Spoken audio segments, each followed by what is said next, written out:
Hello, I'm Pastor Tim Holscher, and thank you for joining me. I'm continuing here in Romans 9 as Paul is explaining God's work with the nation of Israel. And we're going to see Paul explain an issue today that has to do with the fact that God's the one that does the work in us. And if you're a believer today, one of the reasons that we can have stability is that God has done the work. That was true with the people of Israel, so those who were believers, he did the work, and it's true with us. That doesn't mean we don't have a role in this. It doesn't mean we sit by passively, but it does really emphasize that God is the one doing the work. So we pick up in verse 19. You will say to me then, why does he still find fault? For who resists his will? On the contrary, who are you, O man, who answers back to God? The thing molded will not say to the molder, why do you make me like this, will it? Or does not the potter have right over the clay to make from the same lump one vessel for honorable use and another for common or dishonorable use? If you've ever done any kind of pottery or working with clay, or for that matter, where you take anything and craft or whatever you're doing or construction, you can take, I've seen craftsmen that can do beautiful furniture or beautiful houses that sometimes just scab together a few pieces of wood to make a box for dumping junk in on the job site. And you look at it, and if you were going to judge their construction ability on that, you'd go, why did they make that so crummy? Well, because it's just going to collect junk. It's probably going to be thrown away when this is all over. And so if you understand that, he says, can't you appreciate the fact that the potter has the ability to make these decisions and these choices? Now, again, for some Christians, this seems pretty arbitrary, but there's going to be something very interesting, and it lines up with some other scriptures that we have in the New Testament, and Paul's going to explain this in the following verses. But I want you to kind of put this in perspective a little bit when we look at these things and we come to understand this. One of the growth factors in our relationship with God, and one of the things that really brings stability to our relationship with God, is we come to understand that God's a God of truth. He's not a God to be manipulated by us. He's not a God that's sitting by waiting for us to act. He's a God that's active all the time. And he's the only one that absolutely is a genuine, true, absolute independent being that can do whatever he wants and doesn't depend on us. We, on the other hand, are the creature. He's the creator, and to keep the creator and the creature distinct, and as the creature, we absolutely have to depend on him, and we have no choice. And there is nothing good that we can do of ourselves. And if you can wrap your mind around that beautiful concept, really helps you have a stable relationship with God a lot more. But it also, and we're going to see this in the following verses, is reminding us then that God's the one that started the work. He's continuing to carry it out. He's the one that'll bring it to conclusion. And yes, we're participating. I believed, I continue to believe, and I act. And one day, I'm going to go and I will be glorified with him. And so if he goes down here in the following verses, going to verse 22, Paul's going to throw out a question here. What if God, willing to, and I don't know that I would say although, I just say, what if God, willing to demonstrate his wrath, his anger?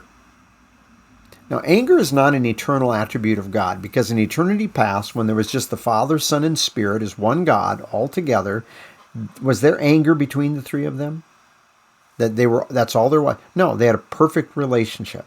Perfect relationship. They were not arguing, fighting. The Father wasn't mad at the other two, or vice versa. It's a perfect relationship.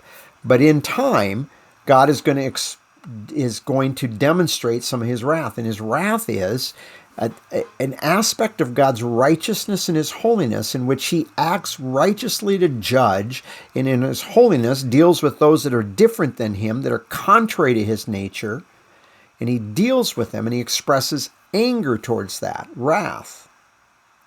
And so he's demonstrating that, and he's going to make his power known. So he goes, he endured, or he put up with, he tolerated with much patience the vessels of wrath prepared for destruction. Now, from what we saw up above, it would be very easy for us to immediately jump and say, oh, God created these people specifically to be destroyed. And that sounds really arbitrary and like a horrible God. But it's very interesting that the form of this word over here in the Greek, katartizo, that he uses, it occurs in, first of all, a perfect tense, which means it's something that happened in the past and it has a continuing result out into the future. So, or at least up to the present, I should say, continuing result up to the present in some sense. But katartizo, it also occurs here in this verse in the middle voice, meaning, and we could go passive. It could be also a passive voice, but I don't think it's passive because of something Paul's going to say in the with a verb in the next sentence. But the idea of the middle voice is they've done this to themselves. They've prepared themselves. God has given them plenty of revelation, and they reject it. They don't want it. They want to figure it out for themselves. They're like Adam and Eve in the garden. God gave them everything good. And he says one thing, don't eat from that tree of the knowledge of good. You already know what's good. You're already experiencing that. And evil. And evil there doesn't mean being naughty. It means disaster, calamity. So they had something good. Now do you want to go and have rotten apples on the trees, rotten fruit in the tree, rotten produce of the ground, and thorns and thistles? All this is disaster. And Satan says, you don't need God. You can figure it out for yourself. And so this has been mankind all the way going back. In fact, when Adam and Eve, when God came after they had eaten from the fruit, God didn't have to say, get away from me. They hid from God. That's been the nature of man. In fact, over in Ephesians chapter 4, he says it's the hardness of their heart. They don't want it. They don't care. They're lost. They're without God, and they don't want to know it. And so this word is middle voice. They've prepared themselves for destruction. Now, contrast this. And the reason I don't think it's passive is because now the next verse says, and in order that he might make known the riches of his glory upon the vessels of mercy. That's us. If you're a believer in Christ, you are a vessel that has experienced God's mercy. The vessels of mercy, which he prepared for glory. Now, wait a second. He prepared. Why didn't it say he prepared them for destruction? Because he uses a middle voice, I believe, up here to say they prepared themselves. But down here, and this is, we have a different beginning of this word, but we still have the word etoimazo down here. Up here it's artidzo, but we have similar ideas. He prepared us for glory. Here, they adjusted, they fixed themselves, they tweaked themselves out for destruction. So when you're talking about this segment of Israel that didn't believe, these people that are unbelievers, right down to this day, whether it's Israelis or Gentiles, makes no difference, and Paul's going to talk about that.